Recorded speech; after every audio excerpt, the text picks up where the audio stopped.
Welcome to commerce educational channel infinite nomad. ഇന്ന് UGC net കൊമേഴ്സിലെ unit 6 ആയ business management and human resource മാനേജ്മെൻറ്റിലെ part 1 video ആണ്. So ഇന്ന് ഡിസ്കസ് ചെയ്യാൻ പോകുന്നത് ഫങ്ഷൻസ് ഓഫ് മാനേജ്മെൻറ്റ്. എന്താണ് മാനേജ്മെൻറ്റ് എന്ന് നോക്കാം. It is the process of planning, organizing, staffing, directing and controlling resource to achieve organizational goals effectively and efficiently. ഇവിടെ എന്താണ് പറയുന്നത്? ഓർഗനൈസേഷണൽ ഗോൾ അച്ചീവ് ചെയ്യാനായി അവിടുത്തെ റിസോഴ്സുകളെ നമ്മൾ കറക്റ്റായിട്ട് പ്ലാൻ ചെയ്യുക, ഓർഗനൈസ് ചെയ്യുക, സ്റ്റാഫ് ചെയ്യുക, ഡയറക്റ്റ് ചെയ്യുക, കൺട്രോൾ ചെയ്യുക. സോ ഈ ഒരു പ്രോസസ്സിനെയാണ് നമ്മൾ മാനേജ്മെൻറ്റ് എന്ന് പറയുന്നത്. In simple words, management means getting work done through people in A systematic way. Next, functions of management. ഇവിടെ എന്താ പറയുന്നത്? ഏത് രീതിയിൽ നമുക്ക് നമ്മുടെ ഓർഗനൈസേഷണൽ ഗോൾ അച്ചീവ് ചെയ്യാൻ പറ്റും എന്നാണ് ഇവിടെ ഡിസ്കസ് ചെയ്യുന്നത്. So Henri Fayol identify 5 main functions. അത് ഏതൊക്കെയാണെന്ന് നോക്കാം. ഫസ്റ്റ് ഫങ്ഷനാണ് പ്ലാനിങ്. പ്ലാനിങ് എന്താണ്? Deciding in advance. അതായത് എന്ത് ചെയ്യണം, എപ്പോൾ ചെയ്യണം, എങ്ങനെ ചെയ്യണം, ഇങ്ങനെയുള്ള കാര്യങ്ങളൊക്കെ നമ്മൾ അഡ്വാൻസ് ആയിട്ട് ഡിസൈഡ് ചെയ്യുന്നതിനെയാണ് പ്ലാനിങ് എന്ന് പറയുന്നത്. പ്ലാനിങ് എന്തുകൊണ്ടാണ് ഇമ്പോർട്ടൻറ്റ്? കാരണം നമുക്ക് അനാവശ്യമായിട്ടുള്ള കൺഫ്യൂഷൻസ്, ഒരു പ്ലാൻ ഉണ്ടെങ്കിൽ പല കൺഫ്യൂഷൻസും നമുക്ക് അവോയ്ഡ് ചെയ്യാൻ പറ്റും. അതുപോലെ തന്നെ ഈ റിസോഴ്സും ടൈമും ഈ കാര്യങ്ങളുടെയൊക്കെ ഒരു വേസ്റ്റേജ് ഇല്ലാതാക്കാൻ പറ്റും. So save time and resources എന്ന് പറയും. കറക്റ്റായിട്ട് പ്രോപ്പറായിട്ട് ഒരു പ്ലാനിങ് ഉണ്ട് വെച്ചാൽ തീർച്ചയായും ഒരുപാട് കൺഫ്യൂഷൻസ് നമുക്ക് ഇല്ലാതാക്കാൻ പറ്റും. ജസ്റ്റ് ഒരു എക്സാമ്പിൾ നോക്കാം.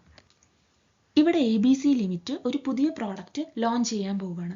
സോ ഇവിടെ പ്ലാനിങ് എന്ന് പറയുന്നത് കറക്റ്റായിട്ട് നമ്മൾ എപ്പോൾ ലോഞ്ച് ചെയ്യണമെന്ന് തീരുമാനിക്കുക. അതായത് നെക്സ്റ്റ് മന്ത് നമുക്ക് ലോഞ്ച് ചെയ്യാം. സോ അതിനുള്ളിൽ ബാക്കിയുള്ള കാര്യങ്ങളൊക്കെ സെറ്റ് ചെയ്യാം. സോ ഇങ്ങനെ പ്ലാൻ ചെയ്യുമ്പോൾ നമുക്ക് ആ ഗോള് അച്ചീവ് ചെയ്യാൻ, പ്രോപ്പർ വേയിൽ അച്ചീവ് ചെയ്യാൻ പറ്റും. സോ പ്ലാനിങ് ആണ് first function. Next one, organising.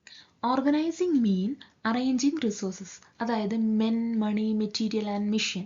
So ഈ റിസോഴ്സസ് ഒക്കെ ഒരു സ്ട്രക്ചേർഡ് വേയിൽ അറേഞ്ച് ചെയ്യുന്നതിനെയാണ് നമ്മൾ ഓർഗനൈസിങ് എന്ന് പറയുന്നത്. Why organising is important? Ensure everyone know their role. Just ഒരു എക്സാമ്പിൾ നോക്കാം. Marketing, sales and production team are assigning specific task for the launch. നമ്മൾ മുന്നേ പ്ലാനിങ്ങിൽ പറഞ്ഞ ABC കമ്പനിയുടെ എക്സാമ്പിൾ തന്നെയാണ് ഇവിടെ. സോ ഇവിടെ എന്താ പറയുന്നത്?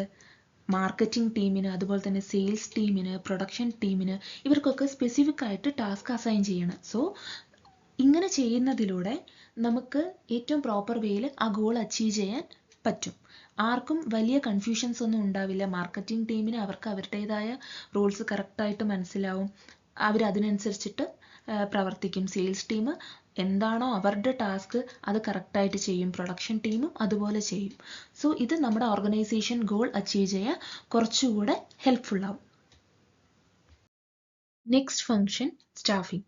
Staffing means recruiting, selecting, training and placing the right people in the right job. നമ്മൾ കഴിഞ്ഞ എക്സാമ്പിളുടെ ABC ലിമിറ്റഡിൻ്റെ കാര്യം എടുക്കുകയാണെന്ന് വെച്ചാൽ അവിടെ ഒരു മാർക്കറ്റിംഗ് എക്സിക്യൂട്ടീവിന് ആവശ്യമുണ്ട്, അല്ലെങ്കിൽ പ്രൊഡക്ഷൻ ഡിപ്പാർട്ട്മെൻറ്റിലെ മാനേജറിന് ആവശ്യമുണ്ടെങ്കിൽ അതിനെക്കുറിച്ചിട്ട്, അതായത് മാർക്കറ്റിംഗ് എക്സിക്യൂട്ടീവ് ആണ് പറഞ്ഞു വെച്ചാൽ മാർക്കറ്റിങ്ങിനെ കുറിച്ചിട്ട് വളരെ ധാരണയുള്ള, അതിൽ ക്വാളിഫിക്കേഷനുള്ള ഒരു പേഴ്സണെ നമ്മൾ സെലക്ട് ചെയ്യണം. അതുപോലെ തന്നെ നമ്മുടെ ഗോൾ അച്ചീവ് ചെയ്യാനായിട്ട് അവരെ ട്രെയിൻ ചെയ്യണം. ഇതാണ് സ്റ്റാഫിംഗ് എന്നുകൊണ്ട് ഉദ്ദേശിക്കുന്നത്. വൈ സ്റ്റാഫിംഗ് ഈസ് ഇമ്പോർട്ടൻ്റ് എന്ന് ചോദിച്ചാൽ the right people increase efficiency എന്ന് പറയാം. Next function, directing. എന്താണ് ഡയറക്റ്റിംഗ്? ഇവിടെ എംപ്ലോയീസിനെ, അതായത് ഓർഗനൈസേഷണൽ ഗോൾ അച്ചീവ് ചെയ്യാനായി എംപ്ലോയീസിനെ ഗൈഡ് ചെയ്യുക, മോട്ടിവേറ്റ് ചെയ്യുക, സൂപ്പർവൈസ് ചെയ്യുക. സോ ഈ ഒരു പ്രോസസ്സിനെയാണ് നമ്മൾ ഡയറക്റ്റിംഗ് എന്ന് പറയുന്നത്. നമ്മുടെ എക്സാമ്പിൾ നോക്കുകയാണെന്ന് വെച്ചാൽ manager guide and motivate teams to meet launch deadline. So normally organisational goal achieve ചെയ്യാനായി മാനേജേഴ്സ് എംപ്ലോയീസിന് കൂടുതലായിട്ടും മോട്ടിവേറ്റ് ചെയ്യും അല്ലേ? സോ ഇങ്ങനെ മോട്ടിവേറ്റ് ചെയ്യുന്നതിലൂടെ അവർ കൂടുതലായിട്ടും വർക്ക് ചെയ്യും, ഏറ്റവും എഫിഷ്യൻ്റ് ആയിട്ട് നമുക്ക് ഗോൾ അച്ചീവ് ചെയ്യാനും പറ്റും. So why directing is important? Keeps employee motivated and focused. Last ഫങ്ഷനാണ് കൺട്രോളിംഗ്. കൺട്രോളിംഗ് എന്ന് പറയുന്നത് ആക്ച്വൽ പെർഫോമൻസ് നമ്മുടെ പ്ലാൻഡ് ടാർഗറ്റുമായിട്ട് കമ്പയർ ചെയ്യുകയാണ്.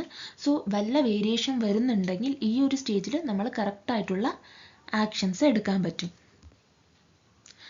എക്സാമ്പിളിൻ്റെ കാര്യം പറയുകയാണെന്ന് വെച്ചാൽ checking if production sales and marketing R on track and correcting delay.